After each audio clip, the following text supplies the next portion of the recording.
করছিলাম বয়েলের সূত্র অনুযায়ী এই বেলুনের অঙ্কটা আর কি, কয়টা বেলুন ফুলবে। তো অনেকে বলতেছে যে এটা বইয়ের আনসারই ঠিক, বইয়ে 100টি দেওয়া ছিল, আবার অনেকে বলতেছে না এটা 125 হবে, বইয়ের আনসার ভুল, কোনটা সঠিক হবে? আচ্ছা, তাহলে এটা আমি ম্যাথটা দেখে তোমাকে জানাচ্ছি। ওকে, আমি খেয়াল ঠিক করি আছে। নাই তোমাদের এই প্রবলেমটা। তো আমি এটা ম্যাথ দেখে দেন আমি তোমাদেরকে সলিউশনটা দিয়ে দিব। সো এটা নিয়ে টেনশন করার কোনো কারণ নেই। অনেকে মেসেজ দিচ্ছে 125 হবে। আচ্ছা, আমি কোশ্চেনটা আসলে দেখি নাই, সো আমি কোশ্চেন দেখে আমি কনফার্ম করতেছি। ওকে, আর তোমরা তো নিজেরা অ্যানালাইসিস করতেছই, সো একটা আনসার পেয়ে যাবে আশা করি। যাক, এখন ডিবেট করার দরকার নেই, যার কাছে যেটা মনে হয় সে ওইভাবে আপাতত ওইভাবে আরেকটু ঘাটাঘাটি করো, আর আমি সলিউশনটা দিয়ে দিব অবশ্যই। তো ক্লাস শেষেই কেউ একটু আমার ইনবক্সে ছবিটা দিয়ে দিও ম্যাথের। ওকে, প্রশ্নের ছবিটা। আচ্ছা, আর তো কোনো সমস্যা নাই। দু একজন মনে কোয়েশ্চেন করেছিল ভাই অনুসিদ্ধান্ত পড়া লাগবে কিনা, বা ঘনত্বের ফর্মুলা তো আমি দেখাই নাই। সো সেগুলো দেখাবো, ইজি জিনিস আমি একটু এখন দেখাই দিব, তাহলে শেষ হয়ে যাবে। আর আমরা আজকে সামনের দিকে আগাবো। আমরা বয়েলের সূত্র, চার্লসের সূত্র, আচ্ছা বয়েল, চার্লস এবং চাপের সূত্রের গ্রাফ একটু আমাদের দেখতে হবে। তোমাদেরকে একটা কথা বলি, যে তোমরা বইয়ের শুরুতে যে গ্রাফ দেখছো না, বয়েলের সূত্র, চার্লসের সূত্র, চাপের সূত্রের, এই গ্রাফগুলো অ্যাডমিশন এবং বিশেষ করে বোর্ড পরীক্ষার যে অবজেক্টিভ, সে অবজেক্টিভ জন্য খুবই গুরুত্বপূর্ণ। বিশ্বাস করবা না যে তুমি যদি প্রশ্ন ব্যাংক হাতে নাও, মানে বিগত বছরের বিভিন্ন ভর্তি পরীক্ষার কোশ্চেন অ্যানালাইসিস করো এই চ্যাপ্টারের, দেখবো যে গ্রাফ থেকে কোশ্চেন দেয়। হ্যাঁ, গ্রাফ থেকে প্রত্যেকটা ভার্সিটিতে, বিশেষ করে ঢাকা ভার্সিটিতে তো একটা এইখানের এই গ্রাফ থেকে একটা অবজেক্টিভ দেয়। সো এটা খুব কমন। তো এই গ্রাফ গুলো খুবই ইম্পর্টেন্ট। আমরা আজকের ক্লাসে শুরুতেই আমরা সেই গ্রাফ গুলো ক্লিয়ার হয়ে যাব, যে বয়েলের সূত্রের গ্রাফ কেমন হয়, চার্লসের সূত্র কেমন হয়, চাপের সূত্র কেমন হয়। গ্রাফ গুলো আমাদের মনে রাখতে হবে। ওকে, গ্রাফ গুলো খুবই জরুরি, খুবই জরুরি, not only for board exam but also varsity exam. So খুবই জরুরি আমরা সেই শুরুতেই গ্রাফ গুলো সম্পর্কে একটু জানার চেষ্টা করি। ওকে, আর আরেকটা ব্যাপার হচ্ছে গ্রাফ গুলো বোঝানোর জন্য, গ্রাফে এক একটা গ্রাফের শেপ এক এক রকম হয়। আমাদের সরল রেখার সমীকরণ কাজে লাগতে পারে, আমাদের কণিকের, পরাবৃত্ত, অধিবৃত্ত এইসব সূত্র কাজে লাগতে পারে। এখন যেহেতু তোমরা অনেকে গণিতে অনেকে সরলরেখা পড়ো নাই, অনেকে কণিক পড়ো নাই, কণিক হচ্ছে গণিত দ্বিতীয় পত্রের 6 নম্বর চ্যাপ্টার, অনেকে তো ওইখানে যাওই নাই। সো আমি ওইসব কনসেপ্ট দিয়ে বুঝাবো না, আমি নর্মালি গ্রাফ গুলো বুঝাবো, নর্মালি মনে রাখবা গ্রাফ গুলো। ওকে, সো পরাবৃত্তিক না অধিবৃত্তিক, কেমন গ্রাফের শেপ, হ্যাঁ, সরল রৈখিকের কোন সমীকরণ ফলো করে আসছে, এগুলো আমাদের দরকার নেই জানার, আপাতত দরকার নেই। পরে যখন তুমি গণিত পড়ে ওগুলো জানবা, তখন তুমি কম্পেয়ার করে নিবা। আপাতত আমরা নরমালি গ্রাফগুলো সলভ করার চেষ্টা করব। তোমরা ডিবেট করার দরকার নেই, ওইটার আনসার কি আসছে ওইটার আনসার আমি দিয়ে দিব। ওকে, সো আমরা একটু খাতায় চলে যাচ্ছি। আমরা প্রথমে গ্রাফগুলো নিয়ে একটু অ্যানালাইসিস করব। আশা করি তোমরা আমার খাতা ক্লিয়ারলি দেখতে পাচ্ছ। আমরা পড়তেছি হচ্ছে কেমিস্ট্রির, আচ্ছা ফোকাসিং এ একটু ঝামেলা হচ্ছে মনে হয়। আচ্ছা, একটু লিখলে ফোকাসিং ঠিক হয়ে যাবে। আমরা হচ্ছে পরিবেশ রসায়ন পড়তেছি, এবং আমরা সেখানে বয়েল, চার্লস এবং চাপের সূত্র অ্যানালাইসিস করতেছি। ওকে, তো হ্যাঁ অর্ণব বলো। পুষ্পিতা, সমস্যা ভাইয়া বলো। একটা ম্যাথ পারিনি ভাইয়া। আচ্ছা, একজন অর্ণব বলো আগে। ভাইয়া একটা ম্যাথ পারিনি। কোন ম্যাথ পারো নাই? 1.8। এটা তুমি গ্রুপে শেয়ার করছিলা বাকিদের সাথে? হ্যাঁ হ্যাঁ হ্যাঁ, একটু আগে প্রভাতও দিছে ভাইয়া। কেউ সলিউশন দিতে পারে নাই? না না না, প্রশ্ন তো ওইটা দিছে। ভুল, যেটা ওই ডিবেট যেটা নিয়ে হইতেছে ওইটা। ভাইয়া ওইটা তো প্রশ্নটা বললাম, ওইটার সলিউশন আমি দিয়ে দিব অর্ণব, টেনশন নিও না। ওকে ভাইয়া। পুষ্পিতা বলো, পুষ্পিতা। ভাইয়া সূত্রে অনুসিদ্ধান্ত কি শিখতাম? হ্যাঁ, যে এই যে বয়েলের দেখাচ্ছি। যা অবশ্যই হ্যাঁ, অবশ্যই, কারণ ওইখান থেকে ছোটখাটো ফর্মুলা আসে যেগুলো আমাদের একটু জেনে এক্সামে রাখা আসবে জরুরি। এগুলা। অনুসিদ্ধান্ত কি আমি দেখাচ্ছি, এটা তো তেমন কিছুই না, আমি দেখাচ্ছি। এক্সামে আসুক না আসুক এটা তো তুমি এখনই বুঝে ফেলবা, এটা তো তেমন কিছু না। এটা এমন না যে খুব কঠিন কোনো উপপাদ্য বা সামথিং যেটা মনে রাখা খুব টাফ। এখন তুমি জিজ্ঞেস করতেছো ভাই এটা এক্সামে আসবে, এটা ছোট একটা জিনিস, এটা আমি এখন দেখালে। আচ্ছা, ফোকাসিং ঠিক হচ্ছে না কেন, আশ্চর্য। একটু ওয়েট করো তো সবাই। আচ্ছা এই যে ঠিক হয়েছে। তো বয়েল, চার্লস এবং চাপের সূত্রের মধ্যে প্রথমে আমরা হচ্ছে বয়েলের সূত্রের গ্রাফটা একটু দেখি। তো বয়েলের আমরা হচ্ছে যে ফর্মুলা জানি, এইরকম করতেছে কেন? আচ্ছা, পি ব্যস্তানুপাতিক হচ্ছে 1/v, রাইট? এইটাই তো আমরা জানি। বয়েলের সূত্র হচ্ছে কে কনস্ট্যান্ট থাকে, টেম্পারেচার কনস্ট্যান্ট থাকে। ওকে, এই তো কাহিনী। তো বয়েলের সূত্রে যদি আমরা গ্রাফ আঁকার চেষ্টা করি তাহলে ধরো এইদিকে নিলাম হচ্ছে পি, সরি এই যে ভি, তো এদিকে নিলাম ভি, এক্স এক্সিস বরাবর নিলাম ভি, আর ওয়াই এক্সিস বরাবর নিলাম পি। ওকে, যেহেতু এরা ব্যস্তানুপাতিক হইলে এটা অধিবৃত্তীয় হয় সেটা। ওকে, অধিবৃত্ত কি, পরাবৃত্ত কি, উপবৃত্ত কি, এগুলো আপাতত এত জানার দরকার নাই, কারণ এগুলো তোমাদের ম্যাথের জিনিস। ম্যাথের 6 নম্বর চ্যাপ্টার নাম হচ্ছে কনিক, ওইটা পড়লে তোমাদের তখন ক্লিয়ার হয়ে যাবে। আপাতত জেনে রাখো যে কোনো এক দুইটা জিনিস এরকম ব্যস্তানুপাতিক হইলে কার্ভটা হয় হচ্ছে এরকম, এরকম এরকম হবে, বা এরকম হবে, এরকম হবে। ধরো ভাইয়া তিনটা তাক কেন, একটা দিলেই তো যথেষ্ট ছিল। যে হ্যাঁ, ভলিউম বাড়াচ্ছেন মানে ডান দিকে যাচ্ছেন, তো প্রেসার কমে যাচ্ছে মানে নিচের দিকে নামতেছে। একটা কার্ভই তো এনাফ। হ্যাঁ, একটা কার্ভই এনাফ। আমি তিনটা দিয়ে বুঝাচ্ছি যেখানে তিনটা টেম্পারেচার। ধরো T1 টেম্পারেচারে যদি তুমি কার্ভটা আঁকো তাহলে এরকম হবে। এই T1 টেম্পারেচার হইতে পারে ধরো 10 ডিগ্রি, বা ধরো T1 টেম্পারেচার হইতে পারে 50 ডিগ্রি। তারপর হচ্ছে ধরো আরেকটা টেম্পারেচার নিলা, এবার তুমি 50টা নিয়ে 40 নিলা, সো T2 টেম্পারেচার নিলা, কারণ টেম্পারেচার কিন্তু কনস্ট্যান্ট, দেখছো?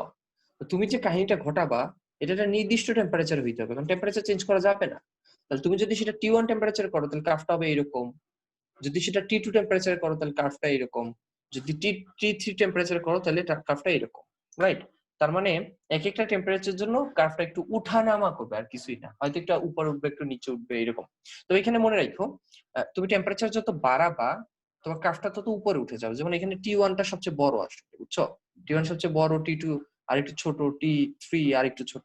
সো এটা মনে রাখো, এগুলো অবজেক্টিভে আসে যে এরকম কার্ভ দিয়ে T1 T2 T3 নাম দিয়ে তারপর অপশনে বলে যে নিচে কোনটি ঠিক, T1 বড়, T2 বড়, T3 বড়, T3 বড়, T2 বড়, T1 বড়, উলট পালট করে দেয়, বুঝছো? সো এই জিনিসটা খেয়াল নেই যে যার যখন তাপমাত্রা বেশি হবে তখন কার্ভটা উপরে থাকবে, যখন তাপমাত্রাটা নিচে মানে কম হবে তখন কার্ভটা নিচে হবে, এই তো। আর এই কার্ভটা দিয়ে কি বুঝাচ্ছে দেখো, তুমি যত ডানে যাচ্ছ তো তুমি এখান থেকে যাত্রা শুরু করলা, তুমি ডানে যাইতে চাচ্ছ, যে তুমি এই নিচে নামা মানে তুমি ডানে সরে যাচ্ছ, তখন আস্তে আস্তে তুমি কোন দিকে যাচ্ছ? ডানে। ডানে যত যাচ্ছ দেখো কার্ভটা নিচে নামতেছে, কিন্তু তুমি তো আস্তে আস্তে নিচেও নামতেছো, মানে তুমি যত ডানে যাচ্ছ তুমি তত নিচেও নামতেছো। মানে ডানে যাওয়া মানে ভলিউম বাড়া, ডানে যাওয়া মানে ভলিউম বাড়া। তাহলে ভলিউম বাড়লে নিচে নামা মানে প্রেসার তখন কি হচ্ছে? কমতেছে, কারণ এই এক্সিসটা মানে এই উচ্চতাটা হচ্ছে প্রেসারের। তো তুমি নিচে নামা মানে প্রেসার কমতেছে, তার মানে ভলিউম বাড়লে প্রেসার কমে। তো বলের সূত্র থেকে আমরা তাই তো দেখি, তাই না? ভলিউম বাড়লে প্রেসার কমে, উল্টো। আচ্ছা, আশপিয়া বলতেছে যে ভাই ওয়াই ওইখানে কি ভি হবে কিনা। ওয়াই এর এখানে ভি দিতে পারো, পি তখন এখানে হবে, তখনও কার্ভটা এরকমই হবে, উঠানামা করে।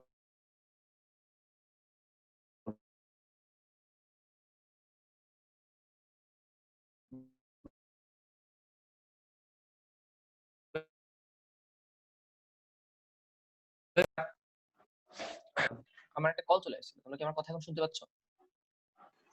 জি ভাইয়া। ওকে, ফাইন।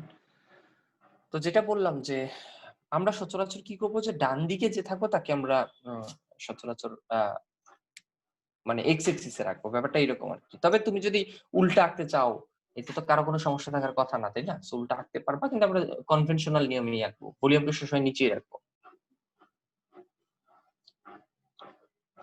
আচ্ছা সামিয়া, তুমি লেট হয়ে ঢুকছো, সমস্যা নাই, শুরুর অংশটা দেখে নিও ক্লাস রেকর্ড, বেশি দূর আগাই নেই অবশ্য। তোমরা কি ক্লিয়ার দেখতে পাচ্ছ?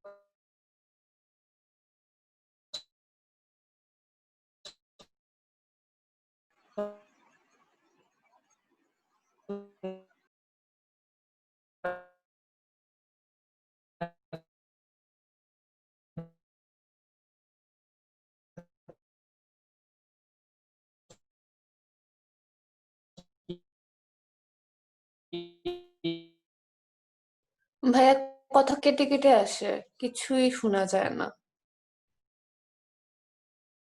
হ্যান্ড রাইজ করো। raise your hand. আচ্ছা আচ্ছা, এখন ঠিক আছে না?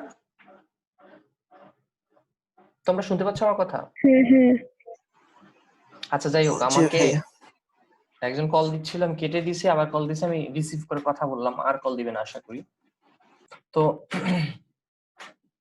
কল আসলে আসলে ব্যাপারটা কি যে এয়ারপ্লেন মোডে দিয়ে রাখা যায় মোবাইল, কিন্তু আমি তো হচ্ছে মোবাইল ডাটা দিয়ে ইউজ করি, সো এয়ারপ্লেন মোড দিলে আমার মোবাইল ডাটা অফ হয়ে যায়। আর ওয়াইফাই এ তো আপ ডাউন করে, কারণ আমি ওয়াইফাইটা শুধু ল্যাপটপে রাখছি, মোবাইলে আমি মোবাইল ডাটা রাখছি সেফ থাকার জন্য। তো ব্যাপারটা হচ্ছে এখানে কল আসলে একটু ঝামেলা হয়ে যায়, সো কল আসলে যদি এরকম মিউট হয়ে যায় একটু হ্যান্ড রাইজ করবা, তাইলেই হবে। হ্যান্ড রাইজ করলে আমি বুঝতে পারবো, সমস্যা নেই। আর একটু ওয়েট করবা, তখন 2-1 মিনিট ওয়েট করবা, দেখবা ঠিক হয়ে যাবে। যাই হোক, আমরা হচ্ছে কার্ভ বা গ্রাফ সম্পর্কে জানতেছিলাম বয়লের সূত্রের, যে পি আর ভি এর মধ্যে কার্ভটা কেমন হইতে পারে। এবার একটু খেয়াল করো যে তোমরা কি ক্লিয়ার দেখতেছো? একটু মেসেজ দিয়ে তো।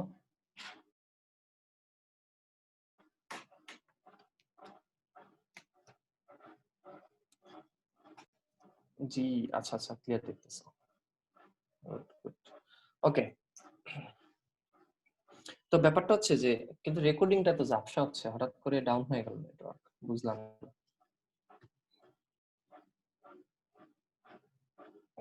একটু ওয়েট করো, আমি একটু দেখি, এটা ল্যাপটপের নেটওয়ার্ক ডাউন হয়ে আছে।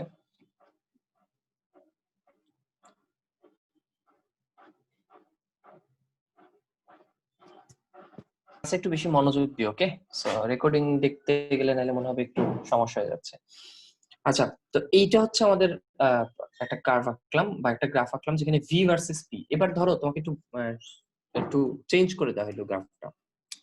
তোমাকে এখানে দেয়া হইলো হচ্ছে, এখানে পি দেওয়া হইলো, কিন্তু বা ধরো কে জানি বললে উপরে ভি দেওয়া যাবে কিনা, যাবে, কিন্তু আমি কিন্তু এটা আনসার দিলাম, ওকে? যে কোনো জায়গায় পি আর ভি দিতে পারে। এখন ধরো ধরো এখানে দেওয়া আছে হচ্ছে ভি, আচ্ছা ধরো ভি, এই যে তোমার কথা অনুযায়ী ভি কে এবার উপরে তুলে ফেললাম, সমস্যা নেই।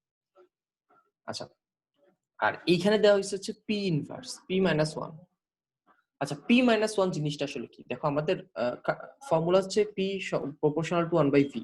তাহলে আমি এটাকে উল্টাই লিখতে পারি, ভি প্রপোর্শনাল মানে ব্যস্তানুপাতিক হচ্ছে ইনভার্সলি প্রপোর্শনাল হচ্ছে ওয়ান বাই পি। এই তো, এটা যে কথা এটা একই কথা, ঠিক আছে? আর ভি কে রাখলাম উপরে, আর একটু খেয়াল করো যে ওয়ান বাই পি কে রাখলাম হচ্ছে নিচে। পুরো জিনিসটা কি? ওয়ান বাই পি মানেই কিন্তু পি ইনভার্স ওয়ান। তোমরা কিন্তু এটা জানো নিশ্চয়ই, যেমন এক্স ইনভার্স ওয়ান কে কি বলা যায়? ওয়ান বাই এক্স বলা যায়। তার মানে এই ওয়ান বাই পি কে পি ইনভার্স বলা যায়। তার মানে আমি আসলে এই পাশে পুরো ওয়ান বাই পি কেই রেখে দিলাম। এবার একটু চিন্তা করো যে, আমি একটু দেখাই, তাহলে সরলরেখা তো সবাই পড়ছো, সো এটুকু দেখালে মনে হয় বুঝবা। আমরা যদি এই সমানুপাতিক চিহ্ন উঠাই, তাহলে এটা ধ্রুবক আসবে না? ভি সমান কে ইন্টু ওয়ান বাই পি, এরকম আসবে না? রাইট? তাহলে আমরা যদি এটাকে ধরি ওয়াই, এটাকে যদি ধরি এক্স, এটাকে যদি চিন্তা করি এম হিসেবে, তাহলে ওয়াই সমান কি? M X. তোমরা সরলরেখায় পড়ছো না, ওয়াই সমান এম এক্স। এই সরলরেখাটা কোথা দিয়ে যায়? এখানে মূল বিন্দু দিয়ে যায়। মূল বিন্দু দিয়ে যায় না? তার মানে একটু চিন্তা করো যে এই সমীকরণটা দেখতে ওয়াই সমান এম এক্স এর মতো, যেখানে ওয়াই কে ভি, দেখো ভি কে ওয়াই এ রাখলাম, ঠিক আছে? ওয়াই কে ভি তে রাখলাম। তারপর হচ্ছে এখানে এক্স কে, এক্স হচ্ছে ওয়ান বাই পি, দেখো ওয়ান বাই পি কে যে এক্স এ রাখলাম, দেখছো? এই দেখো ওয়ান বাই পি কে দেখো এক্স এর দিকে রাখলাম, এক্স এক্সিস এর দিকে রাখলাম। আর এখানে এম টা হচ্ছে ঢাল, কে টা হচ্ছে ঢাল, আর কি কে মানে হচ্ছে এম, এম মানে ঢাল। তার মানে গ্রাফটা আসলে কেমন হবে তোমরা বুঝে গেছো, যে এইরকম হবে, তাই না? সো গ্রাফটা আসলে এরকম হয়। এখন তোমরা একটা কোশ্চেন করতে পারো যে ভাই এখানে ঢালটা মানে কে এর মানটা কেমন হবে? কে এর মানটা কেমন হবে এটা ডিপেন্ড করতেছে হচ্ছে টেম্পারেচারের উপর। তোমরা তো জানো বয়লের সূত্রে টেম্পারেচার কনস্ট্যান্ট থাকে, তো এক একটা টেম্পারেচারের জন্য এক এক রকম হবে ঢাল। রেখাটা এরকমও হইতে পারে, রেখাটা এরকমও হইতে পারে, রেখাটা এইরকমও হইতে পারে, রাইট? যে কোনো রকম হইতে পারে। রেখাটার ঢাল এরকম হবে না একটু একটু ঢাল কম হবে না ঢাল একটু খাড়া হবে, এটা নির্ভর করতেছে টেম্পারেচারের উপর। হ্যাঁ, টি ওয়ান এর হইলে এরকম, টি টু হইলে এরকম, টি থ্রি হইলে এরকম। এখানে টেম্পারেচারটা যার বেশি তার ঢাল বেশি হবে, মানে এখানে টি ওয়ান এর ঢাল সবচেয়ে বেশি, কারণ টি ওয়ান টেম্পারেচারটাও বড়, ওকে? তার মনে রেখো, যার টেম্পারেচার বড়, তুমি যত টেম্পারেচার বাড়াবা, টেম্পারেচার তো কনস্ট্যান্ট, কিন্তু কনস্ট্যান্ট টেম্পারেচারটা যত বড় হবে এটা যদি 100 হয় তাহলে অনেক খারাপ, এটা যদি 50 হয় একটু কম খারাপ হবে, এই একটু কনস্ট্যান্ট টেম্পারেচারটা যদি 20 হয় তাহলে আরেকটু কম খারাপ হবে। ওকে, সো এইভাবে কিন্তু তোমার আহ ঢালটা এইভাবে চেঞ্জ হবে, জাস্ট ঢালটা চেঞ্জ হবে, শেপ কিন্তু একই থাকতেছে। এখানে কিন্তু শেপ সেম ছিল, কিন্তু জাস্ট একটু উপরে নিচে আপ ডাউন করছে, এখানে ঢালটা চেঞ্জ হবে এরকম, কারণ ঢালটা মানে হচ্ছে এখানে কে, আর এই কে এর ভ্যালু বা এই কনস্ট্যান্টের ভ্যালু টেম্পারেচারের উপর ভিত্তি করে চেঞ্জ হয়ে যেতে পারে। তাহলে এই গ্রাফটা হচ্ছে বয়েলের সূত্রেরই গ্রাফ, এই গ্রাফটা বয়েলের সূত্রেরই গ্রাফ, কিন্তু এটা হচ্ছে পি ভার্সেস ভি এর, আর এটা হচ্ছে ভি ভার্সেস পি ইনভার্স 1 এর। কেউ যদি জিজ্ঞেস করো ভাই এখানে যদি পি রাখতেন আর এখানে যদি ভি ইনভার্স রাখতেন তাহলে কি হতো, এইটাই হতো, একই হতো। ওকে, সমস্যা ছিল না। আচ্ছা, তোমাদের কারো কোনো কোশ্চেন থাকলে হাত তুলো। কার কোনো কোশ্চেন আছে এই পর্যন্ত? থাকলে হাত তুলে বলতে পারবেন, খুবই গুরুত্বপূর্ণ এই গ্রাফগুলো। আচ্ছা, কারো কোনো কোশ্চেন নাই, দ্যাটস ফাইন। এবার একটু চিন্তা করো যে তোমাকে প্যাসেঞ্জের জন্য আমি আবার আরেকটু চেঞ্জ করে দিলাম। এবার রাখলাম এদিকে পি, এবার রাখলাম এদিকে পিভি। ওকে, এদিকে রাখলাম পি, এদিকে পিভি। তো তোমরা তো জানো যে পিভি সমান কনস্ট্যান্ট, মানে বলের সূত্র থেকে আমরা কি পাই, পিভি সমান কনস্ট্যান্ট। হ্যাঁ, পি সমানুপাতিক 1/v পাই, সেটাকে একসাথে করে টোরে সমানুপাতিক উঠাইলে এটা পাই, তাই না? এবার একটু চিন্তা করি, পিভি জিনিসটাকে আমি উপরে রাখছি আর এদিকে কি করতেছি, প্রেসার বাড়াচ্ছি। তোর ঠান্ডা মাথায় চিন্তা করে দেখো তো যে পিভি জিনিসটা কি চেঞ্জ হওয়ার জিনিস নাকি সেই জিনিসটা কনস্ট্যান্ট?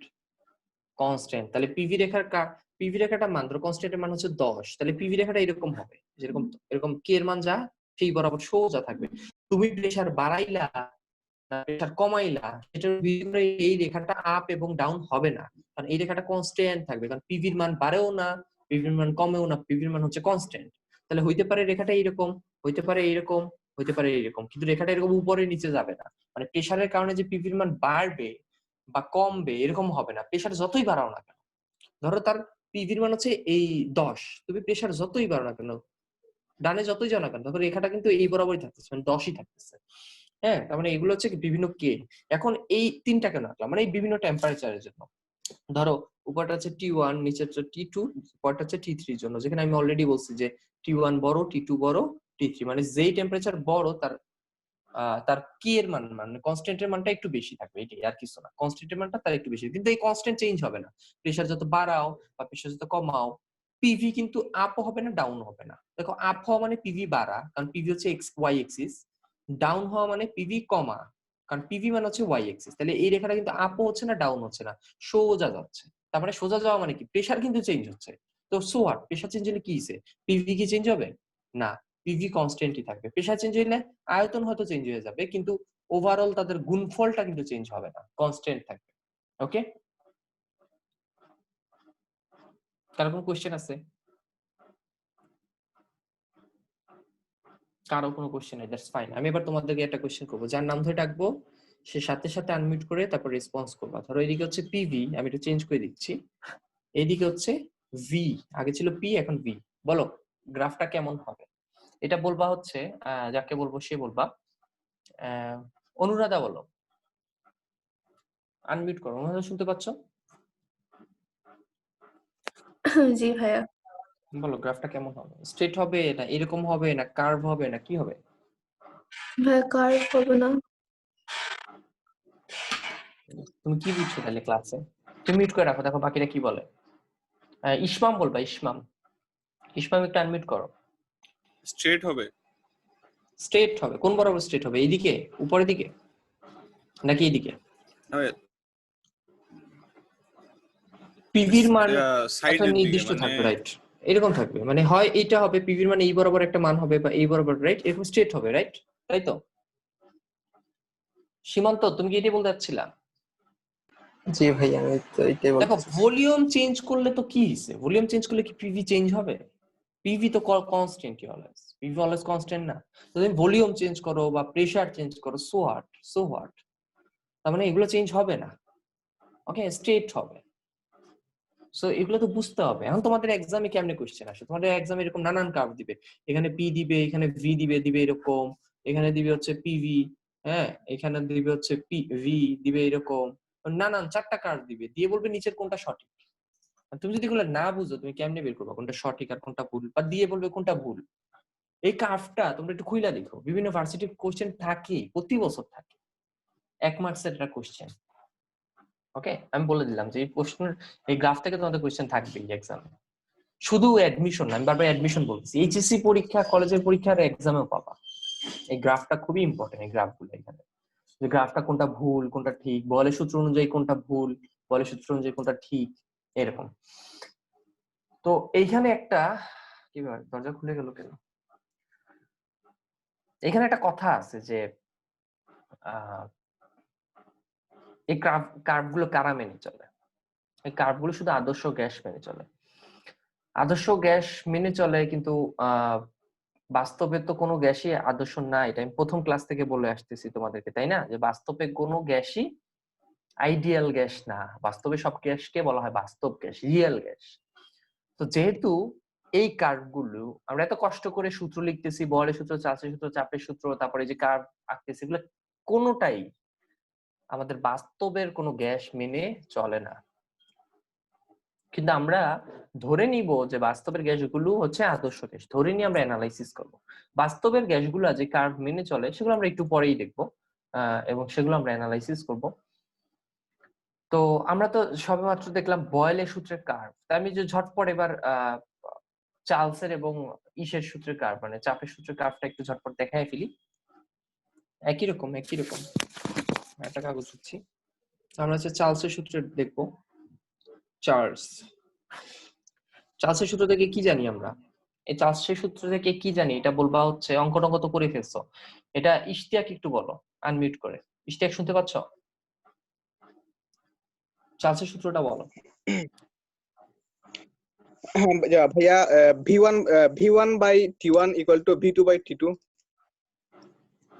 না, বেসিক সূত্রটা বলো, যে কে কার সমানুপাতিক এরকম করে বলো, এটা তো পরে আসছে। চার্লসের সূত্রে কনস্ট্যান্ট কে থাকে বলো? By P, pressure. তাহলে বাকি থাকলো কি? টি আর ভি, টেম্পারেচার বাড়াইলে আয়তন বাড়ে, সমানুপাতিক, বাকি দুইটাই সমানুপাতিক, শুধু বলের সূত্রটা ব্যস্তানুপাতিক ছিল। আচ্ছা যাই হোক, তো এটা তো খুব সহজ, বুঝছো?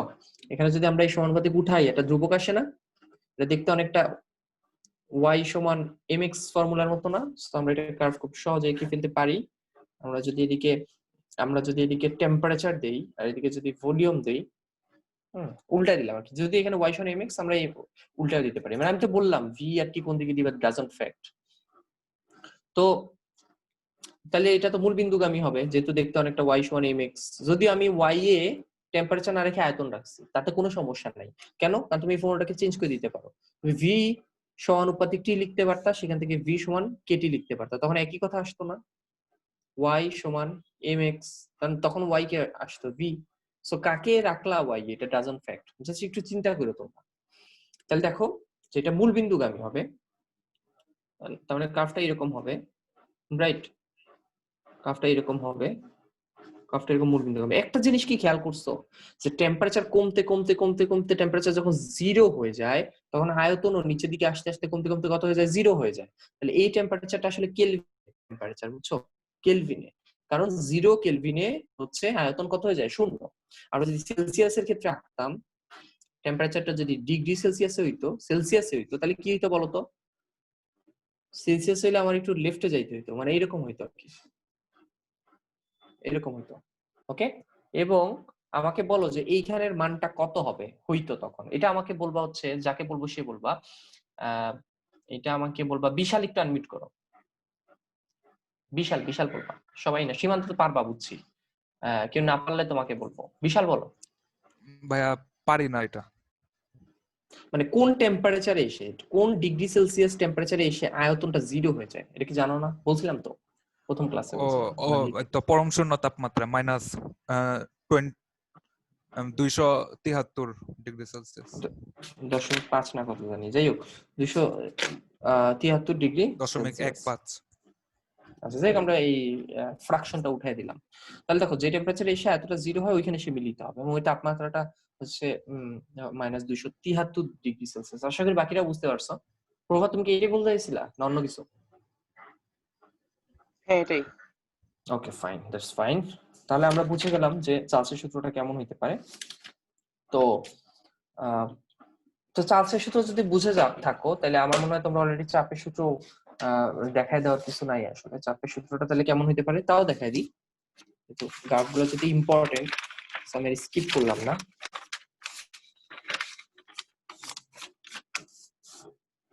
এগুলো তোমরা একটু গ্রাফ নিয়ে এখন তোমরা নিজেরা একটু অ্যানালাইসিস করবে। ওকে, চাপের সূত্র থেকে, চাপের সূত্রের কনস্ট্যান্ট কে থাকে? কনস্ট্যান্ট থাকে হচ্ছে ভলিউম, আয়তন। ভলিউম যদি কনস্ট্যান্ট থাকে তাহলে চাপ পি সমানুপাতিক হচ্ছে টেম্পারেচার, বা টেম্পারেচার সমানুপাতিক হচ্ছে প্রেসার, এইরকমই তো, তাই না?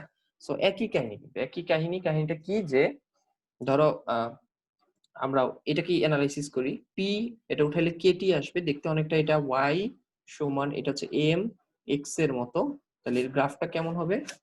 গ্রাফটা হবে হচ্ছে এই, এদিকে যদি আমরা কাকে রাখি, টি কে রাখি, ধর টেম্পারেচার কে রাখি, আর এদিকে যদি প্রেসার কে রাখি, তাহলে এরা মূল বিন্দুগামী হবে। এরকম মূল বিন্দুতে এসে একটা জায়গায় মিলিত হবে, কিন্তু এদের ঢাল এক একজনের আলাদা। কিসের উপর ভিত্তি করে আলাদা? এইটা আমাকে বলবা হচ্ছে কে বলবা এবার? বুশরা বলো, বুশরা একটু আনমিউট করে বলো যে এক একটা এক এক রকম কেন, কিসের উপর ভিত্তি করে একটা রেখা এদিকে যায় তো আরেকটা এদিকে যায় তো আরেকটা এদিকে যায়, কিসের উপর ভিত্তি করে? ভলিউম। রাইট, ভলিউমের উপর, কারণ ভলিউম কনস্ট্যান্ট এখানে। ওকে, সেটা হচ্ছে v3 v2 v1। রাইট, আশা করি বুঝতে পারছো সবাই। এই পর্যন্ত যদি কারো কোনো কোশ্চেন থাকে তাহলে হচ্ছে করতে পারো, আর না হলে আমি গ্রাফ বা কার্ভের টপিক এখানে স্কিপ করে দিব। ওকে, এরপর আমরা শিখবো হচ্ছে, বা আমরা চলে যাব হচ্ছে অ্যাভোগাড্রোর যে সূত্র, সেই সূত্রে। ও আচ্ছা, দুইজন বুশরা একসাথে কথা বলছো। আচ্ছা, আমি খেয়াল করিনি। বুশরা কি দুইজন এখানে? ওকে, তাহলে তো দুজনকে দুই নামে ডাকতে হবে। আচ্ছা, একটা আছে পিচ্ছি, এখন এইভাবে ডাকলে তো পোশাকটা হবে যেটা না। ওইটা পিচ্ছি। আচ্ছা শোনো, আপাতত স্টপ করো। তাসফিয়া বলতেছে নেট প্রবলেম হচ্ছে কিনা। তোমাদের কি নেট প্রবলেম হচ্ছে কারো? নাই, ক্লিয়ার কথা শুনতে পাচ্ছ এবং দেখতে পাচ্ছ? সমস্যা হওয়ার কথা না, আর এখানে নেট মোটামুটি এখন স্টেবল আছে দেখা যাচ্ছে। আচ্ছা, যেটা বলতে চাচ্ছিলাম সেটা হচ্ছে আমরা এই চ্যাপ্টারের শুরু থেকে তোমরা একটা জিনিস খেয়াল করছো, শুরু থেকে আমরা প্রথমে দেখছি বলের সূত্র, তারপর দেখছি চার্লসের সূত্র, তারপর দেখছি চাপের সূত্র। এখন আমরা যেটা দেখবো সেটা হচ্ছে অ্যাভোগাড্রোর সূত্র, তারপর আমরা সমন্বিত সূত্র দেখবো, এটা পরে। সমন্বিত সূত্র, ও আচ্ছা, অনুসিদ্ধান্ত দেখাই নেই, আমি ঝটফট অনুসিদ্ধান্তটা দেখাই দিই। ব্যাপারটা হচ্ছে যে খুব সিম্পল। তোমরা জানো যে কোনো কিছুর ভর বের করতে হলে তার আয়তনের সাথে যদি আমরা ঘনত্ব গুণ করে দিতে পারি তাহলে সেটা বের হয়ে যায় ভর। রাইট, ধরো এই বেলুনের মধ্যে এখানে পানি আছে, পানি ভর্তি বেলুন, নরমালি বাতাস থাকে, আমি পানি রেখে দিলাম, যাই হোক।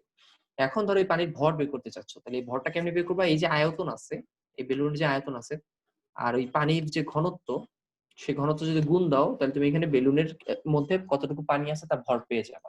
এটা একটা বিখ্যাত সূত্র। রাইট, কোনো কিছুর ভর সমান হচ্ছে সে যতটুকু জায়গা দখল করে সে আয়তন গুণ তার নিজের ঘনত্ব। ঠিক আছে, এটা একটা বিখ্যাত সূত্র, এটা মুখস্থ রাখলেই শেষ, অনুসিদ্ধান্ত হয়ে গেল। এখন আমরা জানি কি যে P1 V1, বলের সূত্রতে কি জানি? P1 V1 সমান P2 V2, এটা তো জানি নাকি? এখন ধরো আয়তনকে আমরা উঠায় দিতে চাই, তাহলে এখান থেকে আমরা আয়তন কি লিখতে পারি? এখান থেকে আয়তন সমান কি লিখতে পারি? m বাই ঘনত্ব রো। তোমাদের বইয়ে কোনো বই ডি দেয়া মানে ডেনসিটি, তো তোমরা আবার শিখে আসছো রো মানে ডেনসিটি। সো যা দিয়ে প্রকাশ করো কোনো সমস্যা নেই, কেউ যদি রো না লিখে ডি লিখতে চাও কোনো সমস্যা নেই, একই জিনিস বুঝায়। ঠিক আছে, আচ্ছা আমরা এখন ভি কে উঠায় দিব, তাহলে P1 ঠিক থাকলো, V1 এর জায়গায় কি লিখতে পারি? V1 মানে কি? m by rho.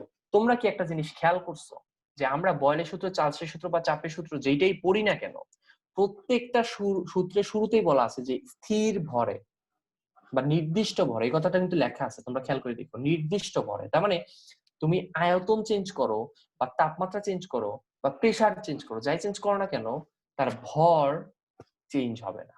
Okay fine, তাহলে ভর কিন্তু চেঞ্জ হচ্ছে না। তাহলে একটা জিনিস খেয়াল করো যে যখন আয়তন V1, তো এই V1 কে চেঞ্জ করলে ধরো m বাই রো 1 লিখলাম, ঘনত্ব চেঞ্জ হয়ে যেতে পারে, এটা আমাদের কোনো সমস্যা নাই। P2 ঠিক রাখলাম, V2 এর জায়গায় কি লেখা যায়? V মানে তো কি? m বাই রো, মানে m এখানে m লিখছি, এখানেও m লিখবো, কারণ ভর কখনো চেঞ্জ হবে না, এই পাশেও যে m এই পাশেও একই m, কিন্তু ঘনত্ব তখন আমি রো 2 লিখবো, কারণ ঘনত্ব চেঞ্জ হইতেই পারে। এই পাশের m আর এই পাশের m কেটে দাও, তাহলে ফর্মুলা কি দাঁড়াচ্ছে? p1 বাই ρ1 সমান হচ্ছে p2 বাই ρ2। ওকে, তাহলে দেখো আমি কিন্তু বলের সূত্রটা চেঞ্জ করে ফেলছি। আচ্ছা, এই সূত্রটা কখন ইউজ করব? কখন ইউজ করব? যখন তোমার অঙ্কে বা যখন তোমার প্রশ্নে আয়তন না দিয়ে ঘনত্ব দিবে তখন ইউজ করবো। সহজ কথা, তুমি তার প্রশ্ন দেখবে আয়তন দেয়া নাই, দেয়া আছে কি ঘনত্ব। ঘনত্ব দেয়া আছে যে এত তাপমাত্রার ঘনত্ব এত, এত তাপমাত্রার ঘনত্ব কত, বা এত তাপমাত্রার ঘনত্ব এত, এত তাপমাত্রার ঘনত্ব এত হইলে টেম্পারেচার বের করো। তাহলে তোমাকে ঘনত্ব যখন দেয়া থাকবে তখনই তুমি এইসব ফর্মুলা ইউজ করবে। ওকে, একইভাবে তুমি চার্লসের সূত্রে তো মনে হয় ভলিউম আছে, হ্যাঁ চার্লসের সূত্র তো ভলিউম আছে, সেখানে তুমি এভাবে চেঞ্জ করে দিতে পারো। আমি একটু ঝটপট দেখাই দিই। চার্লসের সূত্র থেকে আমরা কি জানি? চার্লসের সূত্র থেকে আমরা জানি T1 বাই V1 সমান হচ্ছে T2 বাই V2। অন্যদিকে আমরা জানি যে V সমান হচ্ছে m বাই রো, রাইট? এই পর্যন্ত আমরা জানি। আমরা এখন উঠাই দিই, T1 রাখলাম, V1 এর জায়গায় V এর জায়গায় কি লেখা যায়? m বাই ρ1 সমান হচ্ছে T2, V2 এর জায়গায় কি লেখা যায়? m by ρ2। তাহলেই তো চেঞ্জ হয়ে গেল। এখন উপরে উঠাই দিই, গুণ উপরে উঠে গেলে উল্টে যাবে, ρ1 বাই m সমান হচ্ছে T2 গুণ ρ2 বাই m। m কাটা থাকে T1 বাই ρ1 সমান হচ্ছে T2 বাই ρ2। এটা কিন্তু প্রেসার না, বুঝছো? এটা কিন্তু ঘনত্ব। এগুলোই অনুসিদ্ধান্ত, আর কিছুই না। জাস্ট তুমি বলে শুধু চার্লসের সূত্রকে আয়তনটাকে একটু চেঞ্জ করে ঘনত্ব নিয়ে আসতেছে, এই আর কিছু না। এগুলো কিন্তু ঘনত্ব। ওকে, এগুলো কি কনফিউজ? এগুলো আবার প্রেসার মনে করো না। এটা কিন্তু আমি এই আয়তনকে চেঞ্জ করে কিন্তু পাইছি, আয়তনকে চেঞ্জ করে যেটা পাইছি ঘনত্ব কিন্তু এগুলো। ওকে, সো এই ফর্মুলা গুলো তোমরা একটু মাথায় রাখবে। এগুলো আমি মুখস্থ করতে তোমাদেরকে জোর করবো না, কারণ এগুলো মুখস্থ এত কিছু মনে থাকবে না। তোমরা যখন এই বলের সূত্র বা চার্লসের সূত্র জানো, তোমরা কিন্তু এভাবে ডেরাইভ করে একটু ক্যালকুলেট করে কিন্তু এটা নিয়ে আসতে পারতেছো। সো এত সূত্র মুখস্থ করতে গেলে প্যাচ পচ লেগে যাবে। এখানে একটা ঘনত্বের সূত্র মুখস্থ করলা, তো এইখানে আবার একটা ঘনত্বের সূত্র মুখস্থ করলা, এত সূত্র মুখস্থ করলে প্যাচ লেগে যাবে। ঠিক আছে, ইশতিয়াক তুমি একটু আনমিউট করো তো। কোন জায়গাটা বুঝো না আমাকে বলো, আমি আর বুঝাই দিচ্ছি। ভাইয়া এই অনুসন্ধানটা বুঝি না, আবার একটু শুরু থেকে বলেন। মানে কোন জায়গায় বুঝো না বলো? এটা তো হচ্ছে আমরা বলের সূত্র থেকে পাই, এটুক তো বুঝছো, রাইট? বলের সূত্র থেকে এটা পাই না, জি ভাইয়া। এটাই বুঝো না। বলের সূত্র থেকে তো এটা লেখা যায়, এটা দিয়ে তো অঙ্ক করছো তোমরা জি ভাইয়া। গত হোমওয়ার্কে। এখন আমরা আবার জানি যে আয়তন সমান হচ্ছে m বাই রো, এটা হচ্ছে একটু নতুন লিখে দিলাম। তো আমরা আয়তনের জায়গায় জাস্ট এটা বসাইছি, আর তো কিছু না। কাটাকাটি করে যেটা আসছে এটা রেখে দিছি, এটা একটা ফর্মুলা হিসেবে কাজ করবে। এই তো, জাস্ট আয়তনটাকে চেঞ্জ করে আয়তনের জায়গায় m বাই রোটা বসাই দিছি, আর কিছুই না। এখানে একই কাজ করছি। দেখো, এটা কিন্তু চার্লসের সূত্র ছিল। এটা কিসের সূত্র? চার্লসের সূত্র। এখানে শুধু আয়তনটাকে সরায় ফেলছি, আয়তনের জায়গায় কি লেখা যায়? m বাই রো, জাস্ট বসায় দিছি, আর তো কিছু না। তারপর জাস্ট কাটাকাটি করে যেটা আসে ওইটাকে একটা ফর্মুলা হিসেবে আমরা ইউজ করবো। এই তো, ইশতিয়াক বুঝছো? না বুঝলে বলো কোন জায়গায় কনফিউজড হচ্ছো। আচ্ছা, কারো কোনো কোশ্চেন নাই? বুঝছি ভাইয়া। ওকে ফাইন, আর কারো তো নিশ্চয়ই কোশ্চেন নাই। তাহলে এই ফর্মুলা দুটো মনে রাখবা। এগুলো কি অনুসিদ্ধান্ত নামে চালায় দিছে আর কি তোমাদের বইয়ে। আমার এখানে দেখাচ্ছে লাস্ট মিনিট আছে, তোমরা আবার জয়েন দাও, সেম আইডি সেম পাসওয়ার্ড দিয়ে এখনই জয়েন হয়ে যাবা।